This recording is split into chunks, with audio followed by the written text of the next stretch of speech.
महाराष्ट्राचा। नमस्कार, मी सुद्धा संध्या लाईव्ह मध्ये आपल्या सगळ्यांचं स्वागत। गेल्या 8 ते 10 दिवसांमध्ये मावळ भागात 9 अजगरांचा रेस्क्यू करण्यात आलाय।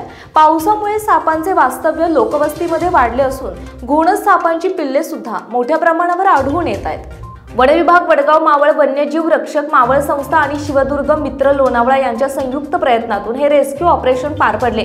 काही अजगर 9-10 फूट लांबीचे तर काही फक्त 1.5 फूट पिल्लू होते। रेस्क्यू केलेले सर्व साप सुरक्षित अधिवासात सोडण्यात आले। अजगर हा बिनविषारी असून संथ हालचाल करतो, तर घोणस रसेल्स वायपर अत्यंत विषारी आणि चपळ असतो।